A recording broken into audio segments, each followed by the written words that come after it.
ලෝක විනාශයක්, කල්ප විනාශයක්, ඔහොම සත්ව විනාශ වෙනේවා තියෙනවා කලින් කාලේ නැත්තේත් නැහැ. ඉතින් මෙහෙම කාලයක් ඒකට ගැලපෙන සුසු කාලයක්ද කියලා කියන්න බෑ එහෙම. මේ ශාසනය 5000ක් අවුරුදු පවතින සාකල් එහෙම දෙයකට නම් ඉඩක් වෙන්න බෑ. මොකද 5000ක් කාල ශාසනය පවතිනවා කියන බුද්ධ දේශනාවක් වෙනස් වෙන්න විදිහක් නැහැ කවදාවත්. මේ ධර්මයේ තුල කරන විග්‍රහයක් තියෙනවා. අවසාන සෝතාපන්න පුද්ගලයාගේ පස්චිම අධ්‍යාපක උපන්නෝ. ඒ කියන්නේ ඒකාන්තයෙන් අරිහත්ත්වයෙන් කෙලවර කරන්න ඕනේ ඒක. එහෙමනම් ඒ කාලේ ඉවරනකම් මේ ලෝක විනාශයක් තියෙනවා ලෝක විනාශේ පහු වෙනවා. ඒ තරම් බලවත්. එහෙනම් ඒ වගේ 5000ක් කාල පවතින ශාසනය තුල අන්තිම 5000 වෙනි අවුරුද්ද වෙනකම් සෝවාන් පුද්ගලයාගේ පැවැත්ම තියෙන අධිගමලාභී. අද කොච්චර මේ හිනහ වුණත් අධිගමලාභීන් ගැන කතා කරනවා කියලා. අධිගමලාභීන් මේ කාලේ නැති වෙන්නේ නැහැ. අධිගමලාභීන් නැති වෙන කියන්නේ අධිගමලාභීන් කෑග් ගහ කිය ඉන්නේත් නැහැ. නමුත් අධිගමලාභීන් නැති වෙන්නේ 5000 අවුරුදු යනකොට. අවසාන සෝවාන් පුද්ගලයා නැති වෙනකොට. එහෙනම් ඒතේ කාලයක් මේ කියන જાතිය ලේසියෙනා වෙන්නේ නැහැ. අපිට තියෙන මාර්ග කොයි මොහොතද දන්නේ නැහැ. හුස්මක් උඩටගෙන පහතරන් තරම් වෙලාවක්වත් ඉතිරි නැති කයක් අරගෙන මොනවද හොයන්නේ උඹලා කියලා. අන්න ඒක හිතලා බලන්න. හුස්මක් උඩටගෙන පහතරන් උඩ අවසාන හුස්ම වෙන්න පුළුවන්. ඕන තරම් අධ්‍යක්ීම් තියෙනවා ලෝකේ. මේ ගමන් බිම යන අය ඇදගෙන මැරිලා වැටෙනවා හිටපු ගම.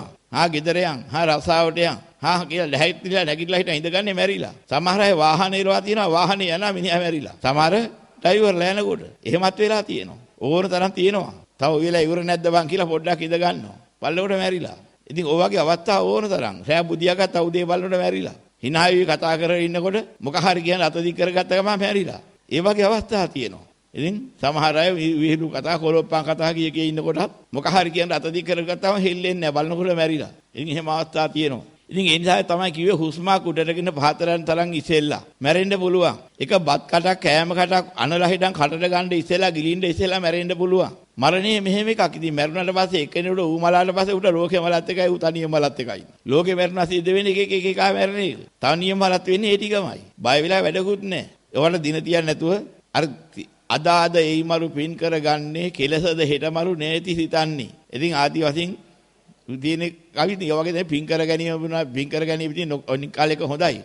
මේ කාලෙක නිවන් අවබෝධ කරගන්න උත්සාහ කරන එක උංගක්ම වටිනවා ඥානවන්ත වැඩි. මොහොතක් නැර ධර්ම ශ්‍රවණය කරන්න ධර්මයට අනුකූලව කටයුතු කරන්න වැරදි වලින් වැළකීලා ඉන්න හුස්මක් උඩටගෙන පාතරන්න ඉස්සෙල්ලා මැරෙන්න පුළුවන් නිසා. මැරෙනව පාඩුවක්. මොකද අති දුර්ලභව ලැබුණු සම්මා සම්බුද්ධ ශාසනයත් ලැබුණු මිනිසත් බවත් නැනනු ඇතව තේරුම් ගන්න පුළුවන් හැකියාවක් තියෙන මිනිසෙක්ලා ඉපදීමත් ඊට සුසු පරිසරයක පහළ වීමත් මේ ආදී සියල්ල ලැබිලා තියෙන එක අති දුර්ලභ ක්ෂණයක් ලැබුණා වාගේ. මේ ක්ෂණේ පැහැර හරින්න එපා කියලා කියන්නේත් ඒකයි. හැකිතරම් දුරට මේ ධර්ම අවබෝධය ලබා ගන්න උත්සාහ කරන කොයි මොහොතේ මලත් ගණන් ගන්න නැතු. ඔච්චරයි තියෙන්නේ.